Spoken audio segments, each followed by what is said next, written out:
Assalamualaikum warahmatullahi wabarakatuh. Selamat siang anak-anakku kelas 11. Perkenalkan, nama saya Rizda. Saya yang akan menemani pembelajaran pada siang hari ini hingga pembelajaran nanti selesai.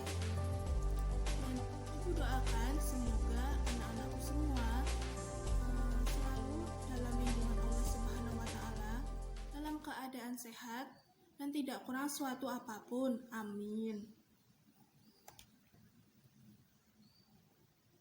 Nah, pada kesempatan siang hari ini, kita bertemu lagi dalam pertemuan online dalam video pembelajaran kali ini. Walaupun pembelajarannya online, semoga semangatnya tetap semangat untuk menuntut ilmu, semangat untuk sekolah itu masih ada. Nah, sebelum pembelajaran kita mulai, alangkah baiknya kita membaca basmalah terlebih dahulu. Bismillahirrahmanirrahim. Nah, sebelum pembelajaran kita mulai lagi, silahkan isi presensi di Google Form yang sudah Ibu kirimkan ke WA Group. Isi dengan nama dan absen. Nah, deadline-nya 30 menit ke depan. Jadi 30 menit ke depan nanti link-nya saya tutup. Silahkan absen ya. Nah, jika sudah absen, mari kita lanjutkan pembelajaran pada siang hari ini. Ada yang tahu tema apa yang akan dibahas pada siang hari ini? Ada yang tahu? Nah, pada siang hari ini kita akan membahas yaitu makanan halal dan baik.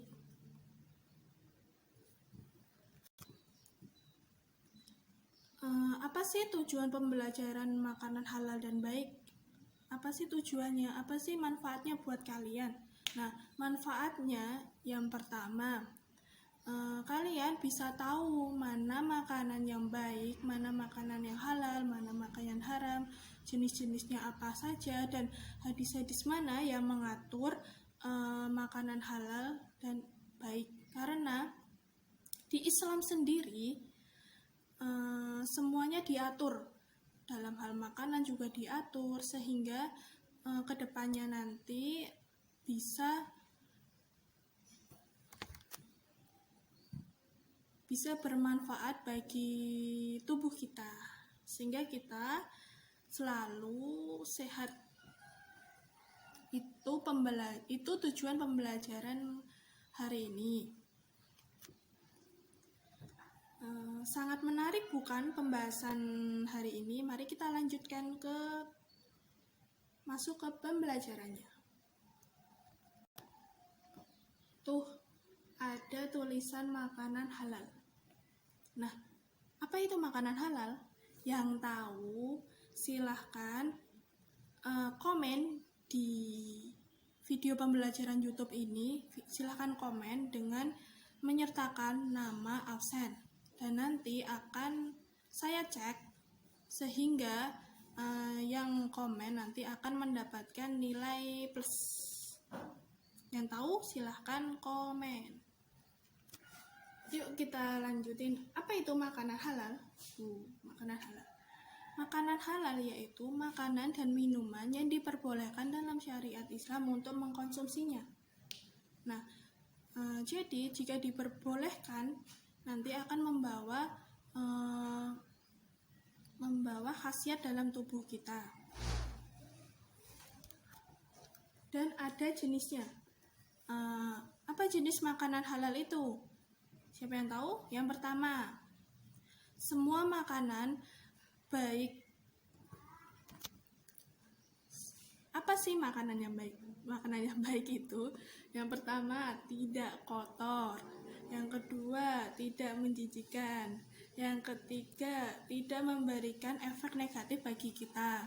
Terus, apalagi? Terus binatang yang hidup di air tawar maupun air laut itu halal. Terus semua binatang yang tidak diharamkan oleh Allah dan para ulama itu bisa dikonsumsi. Yang kedua, apa itu? Makanan haram. Apa sih makanan haram itu? Pasti kalian sudah tahu mana yang haram, mana yang halal. Nah, makanan haram itu pengertiannya yaitu makanan yang tidak boleh dikonsumsi oleh umat Islam. Nah, apabila dikonsumsi nanti akan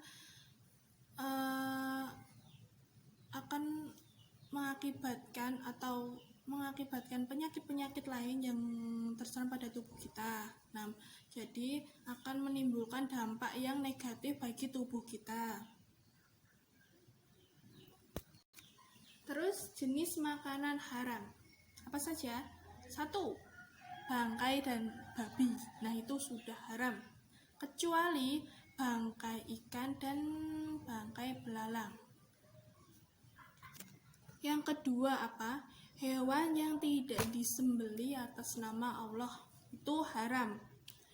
Terus yang ketiga yaitu darah. Darah itu haram.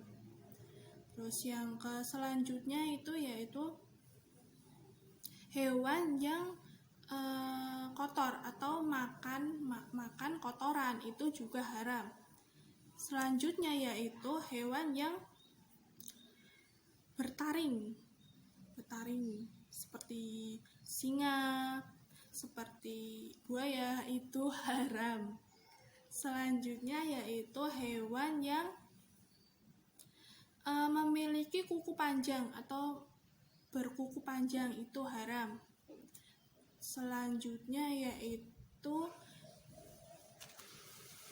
yang memabukkan seperti khamar itu juga haram dan dilarang untuk dikonsumsi bagi umat Islam. Nah, apabila dikonsumsi nanti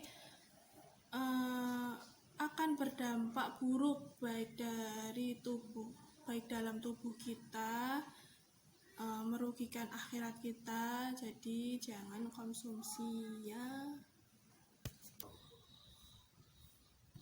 Yang selanjutnya adalah, nah tadi kan sudah tahu mana teorinya. Nah, ini ada landasan atau hadis-hadis yang membahas tentang makanan halal dan baik dan makanan haram. Yang pertama yaitu dari hadis riwayat Abu Daud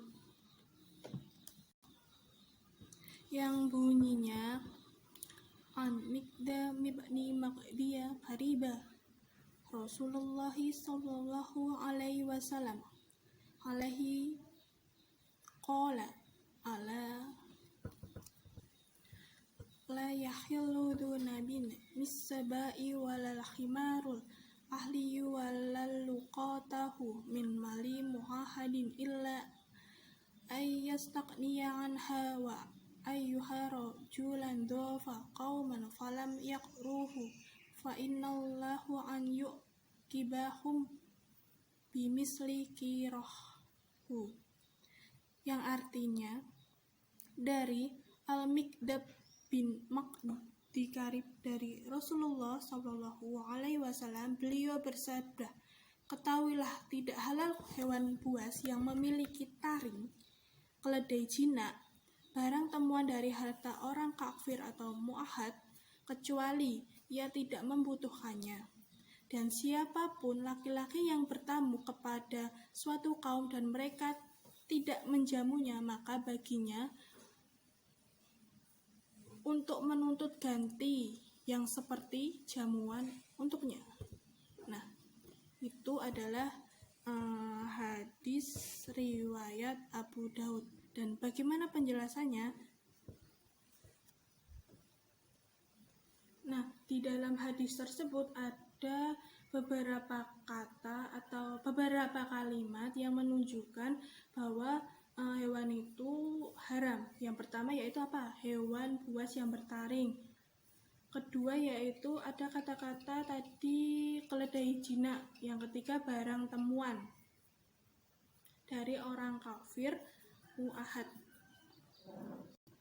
Nah, dari Imam Ibnu Abdul Bar dalam At-Tahmid dan Ibnu Qayyim Al-Jauziyah dalam Ilamul Muwaqqi'in. Nah, itu ada diperinci ketentuannya. Nah, kedua ulama tersebut yang dimaksudkan dalam hadis itu, beliau berpendapat yaitu yang diharamkan, yaitu ada namanya istilah itu zinab. Nah, apa itu zinab? Zinab adalah binatang yang memiliki taring atau kuku tajam untuk melawan manusia. Dan semua binatang yang memiliki ciri-ciri tersebut itu tidak boleh dimakan. Dan selain itu, kedua ulama tersebut menganjurkan bahwa hewan yang dicirikan tersebut tidak boleh diperjualbelikan karena tidak ada manfaatnya, maka itu haram. Nah, di Indonesia sendiri ini sudah diatur dalam UU UU tentang perlindungan satwa-satwa langka. Nah, itu satwa-satwa langka itu terdiri dari kayak singa, kayak macan, makanya itu tidak boleh diperjualbelikan di Indonesia sendiri. Yang kedua ada istilah siba. Nah, apa sih siba? Siba itu ada binatang. Nah, binatang tersebut kayak menangkap binatang lain dengan cara bengis. Bengis itu kayak cepat, kayak dengan menggigitnya, dengan bekerja dengan berkejaran, terus ya kayak menangkap mangsa itu.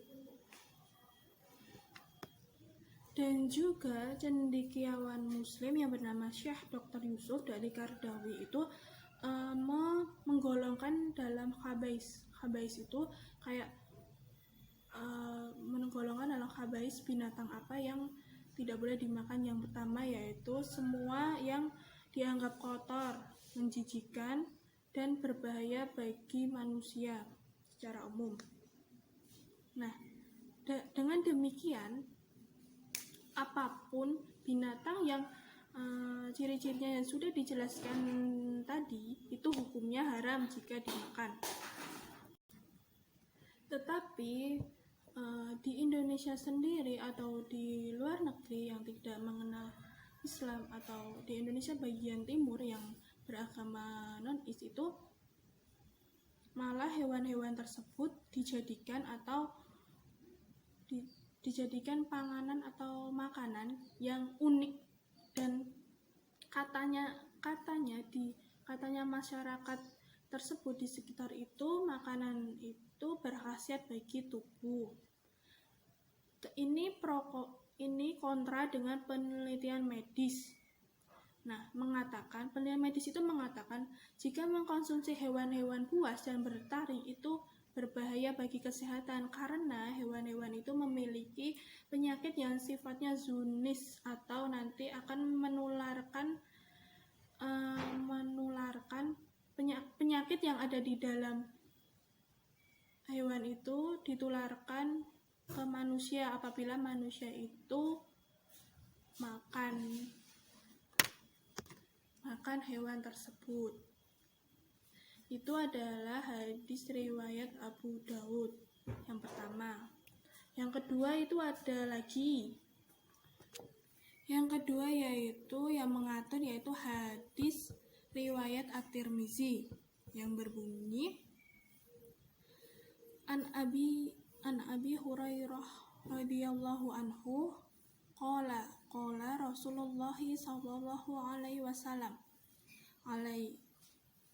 ayyuhan nasu innallaha thayyibun la yaqbalu illa thayyiban wa innallaha amara al-mu'minina bima amara bihi mursalina faqala ya ayyuhan rasulu qulu minat thayyibati waqmalu sholihan inna ya bima ta'maluna alim wa qala ya ayyuhalladzina amanu qulu min thayyibati ma razaqnakum summa dzakara rajula yutilus safara hasa akbara yamuddu yadaihi ila samai ya rabbi ya rabba ya rabbi wa mat'amuhu haramun wa mashrabahu harimun wa malbasuhu haramun wa gudhiya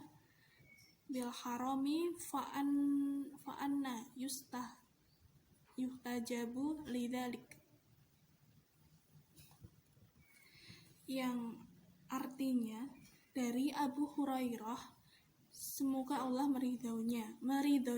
Beliau berkata, Rasulullah bersabda, wahai sekalian manusia, sesungguhnya Allah adalah baik dan tidaklah menerima kecuali yang baik. Sesungguhnya Allah memerintah kepada kaum mukminin sebagaimana perintah kepada Rasulullah. Wahai sekalian para rasul, makanlah yang baik-baik, beramal solihah, sesungguhnya aku maha mengetahui apa yang kalian kerjakan. Dan Allah berfirman, wahai orang-orang yang beriman, makanlah makanan yang baik dari rezeki yang kami berikan kepada kalian. Kemudian Nabi menceritakan keadaan seseorang yang melakukan safar panjang, rambutnya kusut, mukanya berdoa, mengadahkan tangan ke langit dan berkata, wahai Rabbku, sedangkan makanannya haram, minumnya haram, pakaiannya haram, diberi asupan gizi dari yang haram, maka bagaimana bisa diterima doanya? Hadis riwayat Muslim. Nah, apa sih isi hadis tersebut? Ada poin-poin pentingnya. Yang pertama, hadis tersebut menjelaskan bahwa jika dikategorikan halal itu adalah sesuatu yang baik. Sesuatu tersebut baik. Baik itu mengkonsumsi dan menggunakan barang-barang yang baik dan halal. Nah, jika kita menggunakan barang-barang yang baik dan halal, mengkonsumsi baik dan halal, maka itu bisa menjadi penyebab dikabulkannya keinginan-keinginan kita dan diangkatnya amalan-amalan kita, sebab Allah selamanya tidak akan menyatukan yang baik dan yang jelek. Nah, walaupun kebanyakan manusia itu lebih cenderung yang perbuatan kepada yang jelek-jelek. Jadi dapat disimpulkan bahwa Allah itu menerima amalan-amalan yang baik atau bertakwa saja, sebagaimana firman-Nya dalam surah Al-Maidah ayat 27, sesungguhnya Allah hanya menerima orang-orang yang bertakwa. Jadi jika kita makan makanan yang baik, cara memperolehnya baik, bahan-bahannya baik dan halal, nah itu insya Allah akan dikabulkannya keinginan-keinginan kita atau hajat kita, dan amalan-amalan kita juga diterima di sisi Allah. Nah, itu penjelasan yang dapat saya sampaikan. Kesimpulannya yaitu makan makanan yang dianjurkan oleh agamamu, karena agama Islam sudah mengatur sedemikian rupa, baik dari hal-hal kecil maupun hal-hal besar yang termasuk makanan, yaitu makan makanan yang halal dan baik. Nah, jika kita makan makanan yang halal dan baik, insya Allah amalan-amalan kita atau keinginan-keinginan kita dapat dikabulkan oleh Allah. Nah, janganlah mengikuti sebuah tren tanpa tahu tren itu baik gak buat kita, dilarang gak buat kita, kayak kita harus tahu kayak tren makanannya, kita harus tahu jenisnya apa, itu makanannya dari apa, terus bagaimana cara kita mendapatkannya, apakah dengan jalan yang tidak bagus. Nah, di Indonesia sendiri ciri-ciri makanan halal jenis-jenis makanan halal itu pasti sudah ada yang tahu. Ada apa? Ada logo apa? Nah, ada logo halal. dari MUI, yaitu Majelis Ulama di Indonesia. Nah, insya Allah jika ada logo halal maka itu boleh dimakan. Pembelajaran hari ini selesai. Sebelum saya menutup pertemuan hari ini, jika ada pertanyaan mengenai materi-materi hari ini, silahkan bertanya di WhatsApp grup dengan menyebutkan nama dan absen. Dan jika ada teman yang lainnya yang tahu, maka diutarakan jawabannya saja di WA, di WhatsApp, supaya kita dapat kayak saling bertukar pendapat dan bertukar jawaban, sehingga ilmu yang ada pada kita itu luas. Dan semoga pembelajaran kali ini dapat meningkatkan khasanah keilmuan kita, amin. Dan jangan lupa tetap mematuhi protokol kesehatan seperti memakai masker, menjaga jarak, dan menghindari kerumunan. Dan satu lagi yaitu mencuci tangan sebelum atau sesudah aktivitas untuk menghindarkan kita dari bahaya COVID-19. Dan jangan lupa juga makan makanan yang halal dan baik seperti yang sudah dijelaskan pada siang hari ini. Dan saya mengingatkan, saya sudah mengirimkan sebuah tugas di WA Group. Jangan lupa dibaca ya. Saya jelaskan lagi, yang pertama yaitu tugasnya nanti mereview penjelasan video ini dan makanan halal dan baik maupun yang haram itu dengan bahasa atau kalimatmu sendiri. Dan untuk rincian tugasnya silahkan dibaca di WA Group yang sudah saya kirimkan. Itu dibaca dan itu ada deadline-nya. Nah, baik, terima kasih teman-temanku kelas 11. Saya pamit undur diri. Apabila ada kesalahan dalam penyampaian atau ada kesalahan dalam bahasa, saya mohon maaf yang sebesar-besarnya. Allahumma fiq illa aqwa min thoriq. Wassalamualaikum warahmatullahi wabarakatuh.